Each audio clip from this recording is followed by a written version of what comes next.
আন্ধাৰে পোহৰে দিনটো সুখে দুখে জীৱনটো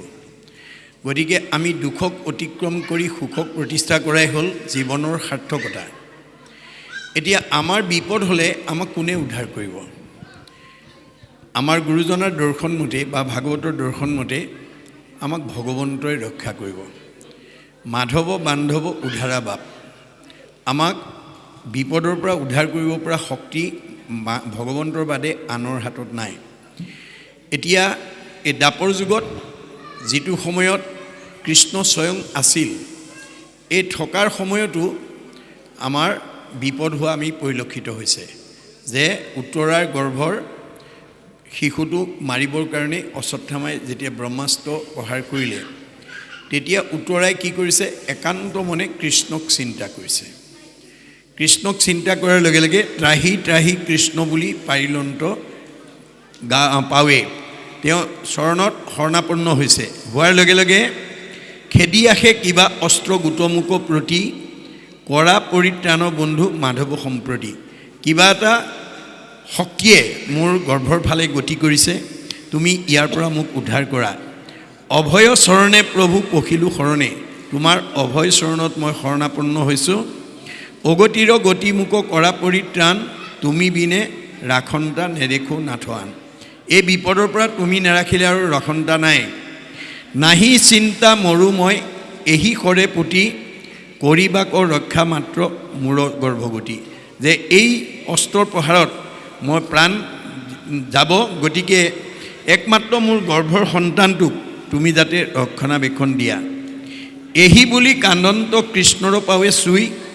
গৰ্ভত লাগিল আহি ব্ৰহ্মাণ্ডৰ জুই গতিকে আহি পেলাই সেই ব্ৰহ্মাস্ত্ৰৰ জুয়ে তেওঁ গৰ্ভত প্ৰৱেশ কৰিলে দেখি আঠে বেঠে আকৌ নাথ ঋষিকেশ গদা ধৰি উদৰত ভৈলন্ত প্ৰৱেশ আৰু লগে লগে তেওঁ গদা ধৰি উত্তৰাৰ গৰ্ভত প্ৰৱেশ কৰিলে ভাঙিলন্ত ব্ৰহ্মাস্ত্ৰক গদ্দাই কোবাই জীয়াইলন্ত শিশুক অমৃত দৃষ্টি চাই গতিকে গদাৰ কোবত ব্ৰহ্মাস্ত্ৰ ধ্বংস হ'ল আৰু অমৃত দৃষ্টিৰে তেওঁ উত্তৰা গৰ্ভৰ শিশুটোক জীয়াই দিলে পূৰ্ণ দশমাস শিশু লভিলা চেতন মহাপুৰুষক তৈতে ভৈলা দৰ্শন আৰু তেওঁ তেতিয়া পূৰা 10 মাহ হৈছিল আৰু গৰ্ভতে ভগৱন্তক দৰ্শন পালে অংগুষ্ট প্ৰমাণ তনু মহাসুকুমাৰ শ্যামতনু পীতবস্তে আতি জাতিষ্কাৰ তেওঁ আঙুলিৰ সমান হৈ এটা সুন্দৰ ৰূপত শ্যাম তনু পীতবস্ত্ৰৰে সৈতে জাতিষ্কাৰ অৱস্থাত দেখা পালে তৰিত জড়িত যেন নৱঘন খণ্ড মকৰ কুণ্ডল কান্তি প্ৰকাশিত গণ্ড এয়া তেওঁৰ অলংকাৰ পৰিধান কৰা অৱস্থাত দেখিছে কণ্ঠত কৌস্তুভমণি যেন নৱসূৰ্য নতুন উদয় হোৱা সূৰ্যৰ দৰে কণ্ঠৰ কৌস্তুভমণি দেখিছে আজানুলম্বিত চাৰি ভুজ চাৰিখন হাতে আঁঠুৰ তলত পৰা শংখ চক্ৰ গদা পদ্ম আচৈ চাৰি হাতে ৰত্নৰ কিৰীটি চিকিমিকি কৰে মাথে গতিকে চাৰি হাতত চাৰি অস্ত্ৰ আৰু মাথাত জিলিকি থকা কিৰীটি দেখা পাইছে তৰুণ অৰুণ চাৰু পংকজ লোচন প্ৰকাশে উন্নত নাশা প্ৰসন্ন বদন এয়া কৃষ্ণৰ ৰূপ বৰ্ণনা কৰিছে কণ্ড কৰি দশন ইশত তাতে হাস কৰৈ ৰত্নময় হাৰ হিয়াতৰ প্ৰকাশ তেওঁ এটা উজ্জ্বল ৰূপত ভগৱন্তক মৃদু হাঁহিত দেখা পালে কেউৰ কংকন তাতৰ ঋণী জিনী ধনী কটিত কনক কাঞ্চী বালকে কিংকিনী ঋণীক জিনিকৈ বজা অলংকাৰ তেওঁ পৰিধান কৰি গৈছে লুটে পাত পিত ভুনি পাৱত পচুৰ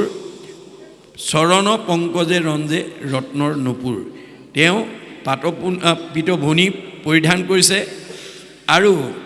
মানে পদুম ফুলৰ দৰে চকু চৰণ আৰু ৰত্নৰ নুপুৰ পৰিধান কৰিছে কোটি এক সখী সম শৰীৰ প্ৰকাশে এটা চন্দ্ৰৰ জ্যোতিয়েই গোটেই পৃথিৱী পোহৰ কৰে তেনেকুৱা কোটি চন্দ্ৰৰ সমান জ্যোতিষ্মান হৈ আহিছে ফুৰন্তে আচন্ত গদা ধৰি চাৰি পাৱে গতিকে তেওঁ চাৰিওফালে গদাৰে তেওঁ আক্ৰমণ কৰিছে গদায়ে অস্ত্ৰৰ তেজ নিবাৰণত আছে দেখৈ ঈশ্বৰক শিশু আপোনাৰক আছে আৰু শিশুটোৱে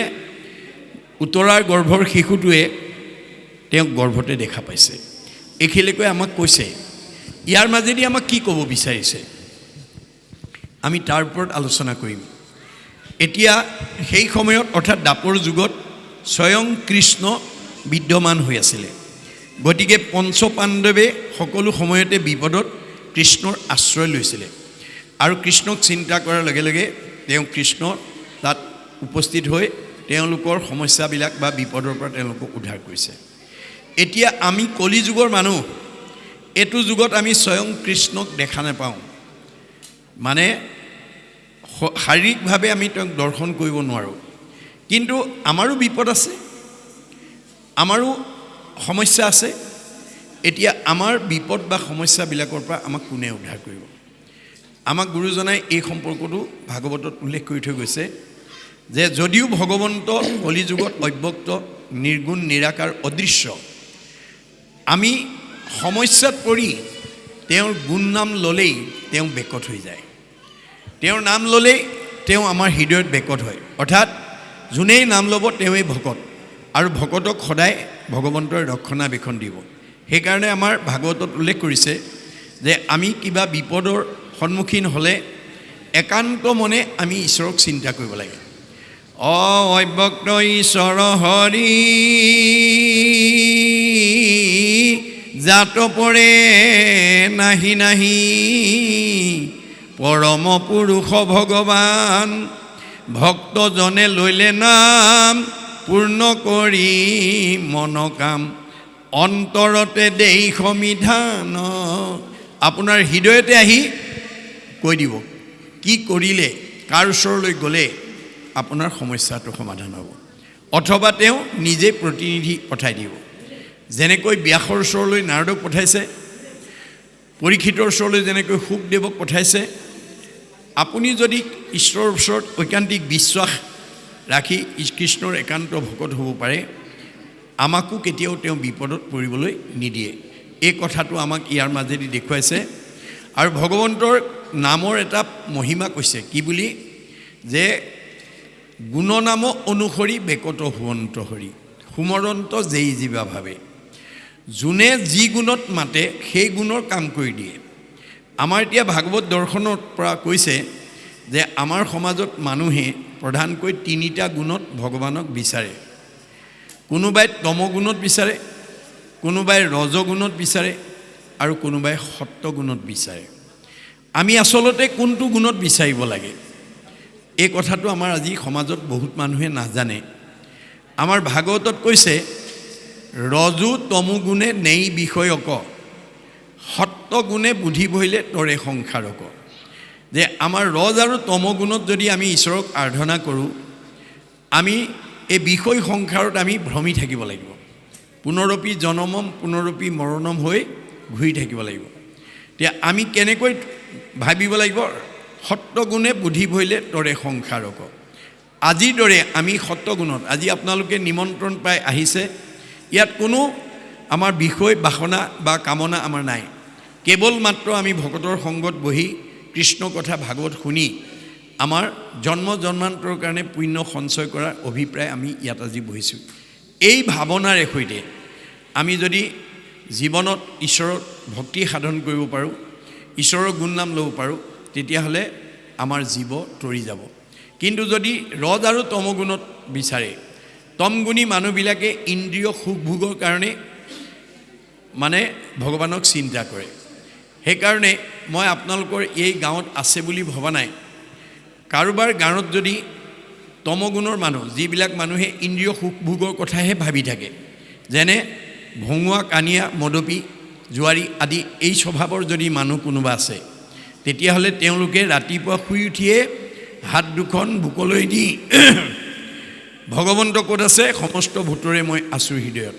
হাত দুখন হৃদয়লৈ নি তেওঁ ৰাতিপুৱাই দৰখাস্তখন দি দিয়ে, প্ৰভু এচিলিম খুৱাব, আৰু প্ৰভু এগিলাচ খুৱাব। আৰু তাৰমানে ভঙুৱাই ক'ব এচিলিম খুৱাব,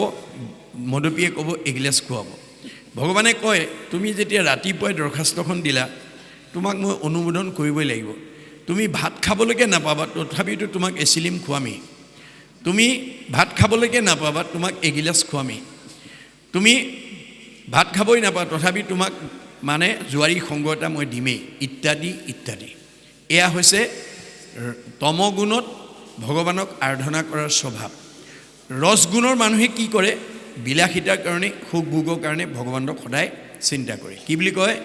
ধনং দেহি বিদ্যাং দেহি যশং দেহি পুত্ৰং দেহি ভাৰ্যাং দেহি লাগে আৰু লাগে ভগৱন্তই কৈছে ঠিক আছে মই দি আছোঁ কিন্তু তুমি সংসাৰ চক্ৰত ঘূৰি থাকিব লাগিব গতিকে অলপ পিছতে এই বিষয়ে আমাক কুন্তীয়ে তাৰ প্ৰতিচ্ছবিটো দেখুৱাব যে আমি আচলতে ভগৱন্তক কোন ভাৱেৰে চিন্তা কৰিব লাগে গতিকে আমি ৰস্তম গুণ এৰি যাতে সত্ত্বগুণেৰে আমি ঈশ্বৰক চিন্তা কৰিব পাৰোঁ তাৰ আদৰ্শবিলাক আমি ভাগৱতৰ পৰা বুটলি নিব লাগিব আৰু উঠি অহা প্ৰজন্ম সমাজত আমি বিলাই দিব লাগিব এইখিনিকে আমাক কৈছে ইয়াৰ পৰৱৰ্তী পদে কি ক'ব আমি আকৌ আলোচনা কৰিম বাহক